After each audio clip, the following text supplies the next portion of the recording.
Welcome to this Morning On Asakhe podcast, your daily dose of insightful conversation on current affairs, politics, and social issues. Please share and also follow us on social media at SiteZW. Now, stay tuned to today's episode. A very good morning to you and welcome to this Morning on Asakhe. My name is Nonhlanhla Mapigwa and of course I'm here with Brighton. A very good morning to you guys. Welcome to the show. So today on the show we'll be joined by the Professor Jonathan Moy, the former Minister of Higher and Tertiary Education this morning to help us understand more on the ramifications of the language of instructions at ECD level. You know, over the past week, man, a lot has been happening. The issue of the Deputy Minister being fired, apologizing and so on. Good morning, Prof, and welcome to the show. Good morning, Nonhlanhla. Good morning, Brighton. I think that it is rather regrettable that besides the incendiary audio that some, certainly not everyone, heard last week when it was circulated, not clear whether it was circulated by Honorable Sibanda or people working with him or people who were in his audience. But besides that audio, which had the Honorable Member of Parliament's outburst, there hasn't been anything else providing solid, verifiable information about circumstances of the case in terms of what exactly happened. The other two pieces of source materials about this incident are, of course, the letter that has also been circulated, written by Dr. Rushwaya, the Chief Secretary in the Office of the President and Cabinet, announcing the dismissal of the Honorable Minister then, and now Honorable Member of Parliament, Sibanda. But that letter simply announces his dismissal. It doesn't provide information about what actually happened, or even why he's being dismissed or was dismissed.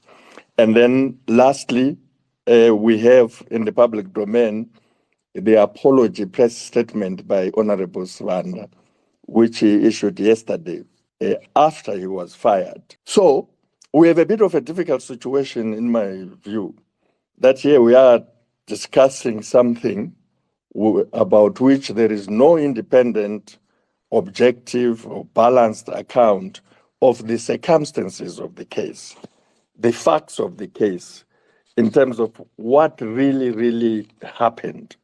We are none the wiser. We are in a precarious position because these are sort of issues which one would rather have discussed and or reported on the basis of evidence.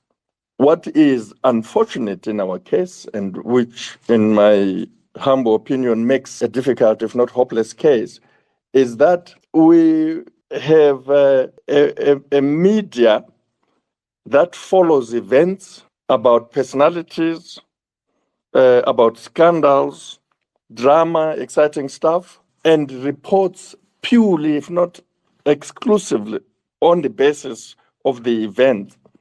They don't investigate such topical issues. So we are left discussing these issues without a background of undisputed facts. The second talking point is about tribalism. Somehow, and even without complete factual and balanced account on the circumstances of the case, the incident has been reduced to a tribal affair or debate about tribalism. These perceptions, of course, have come to play. We cannot ignore or doubt that. But they are secondary to the issue. To highlight the tribal connotations or perceptions, as Honorable Sibanda called them, in his apology press statement yesterday, and as many others have followed suit, was and is, in my opinion, wrong. In my view, when people avoid identifying or understanding policy issues or problems for what they are, and instead invoke tribal flames, they guarantee that the problem will not be solved. We will entertain ourselves, as some seem to be doing on social media, and the community affected by the problem will remain with the problem tomorrow when the commentators have moved to another issue of the day. Furthermore, when the tribal flame is wrongly ignited or is raised where it is either a secondary issue, as it is in this case, or where it is even non-existent, then the loser, in my view, is always the affected community. That's why tribalism is more often than not, like patriotism, a refuge of scoundrels. There's always something dishonest about it, something incomplete. Now, the third talking point, Breton and Nonhlanhla, is that the language issue, which is really at stake here, is in fact a constitutional question. Section 3 makes clear that one of the values and principles upon which Zimbabwe is founded, which binds the state and all institutions and agencies of government at every level, is fostering the fostering of national unity, peace, and stability with due regard to diversity of languages, customary practices, and traditions, but languages to emphasize here. And secondly, recognition of the rights of ethnic, racial, and linguistic groups, along with religious groups. Now, against this background, Section 6 of the Constitution prescribes the languages that are recognized as official languages in Zimbabwe, and specifically requires the state and all institutions and agencies of government at every level to do two things. One, ensure that all officially recognized languages are treated equitably, underline that. And two, take into account the language preferences of people affected by governmental measures or communication. These people are communities, that their preferences come first. If, for example, we are talking about measures or communication, we mean things like education, the teaching of children in primary school, and in particular ECD is the case here. Above all, the language question is enshrined in the Bill of Rights under Section 63 of the Constitution, which provides that every person has the right to use the language of their choice. This is justiciable. If this is not done, an affected person or community can litigate.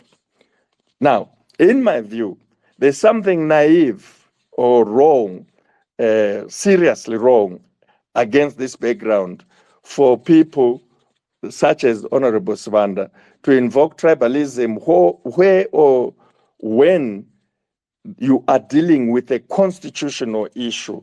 It is tragic, terrible, to reduce the constitutional question to something emotive or political, which then causes all sorts of misunderstanding in public discourse. That's the third talking point. The fourth and last talking point, for purposes of this discussion, is two limbs, planks, which are fundamental to this discussion. One is that if you are a language teacher, it does not follow that in order for you to be able to teach any language or the language of your choice of teaching, it has to be your mother tongue. The proposition or assumption that teachers must teach their mother tongue is obviously primitive and preposterous, in fact, because all what a language teacher needs is the competence to teach the language. And you don't acquire competence to teach a language by birth. You acquire competence to teach a language or to teach in a particular language by training. It's not by your surname of birth. It's by training and acquiring a technical a qualification based on that training. We subjects of colonialism know this very well.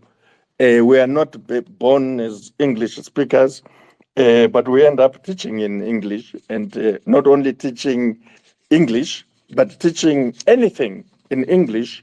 And we do this by acquiring a competence in that language. If you can do it in English, you can do it in any language. I mean, we have a lot of people in Zimbabwe, teachers at primary and secondary school, who teach French, but it's not their mother tongue. And some of them really are not proficient in speaking it. Teaching is based on pedagogy, is based on curriculum, is based on syllabi. There are things that are there. But of course, in this particular case, we're talking about something more than that, because the suggestion, as I will emphasize shortly, is that when you're dealing with primary and ECD in particular children, it's speaking to them in their mother tongue, not in teaching their language, but in teaching everything else. Secondly, and related to this, primary school children in general and ECD children in particular must be taught all subjects in their mother tongue in order for them to grasp and understand and to be able to apply what they are being taught. This is fundamental. If this is not done, then the constitutional provisions that I referred to are violated. It is therefore important for the state and government to deploy teachers in accordance with this understanding. It is also important for the state and government to develop language capacities and competencies in all the languages that are recognized by the Constitution as official languages, to ensure that there is no ECD or even primary school child in Zimbabwe who is not introduced to the phenomenon, the experience, the very important experience of education in his or her mother language or tongue.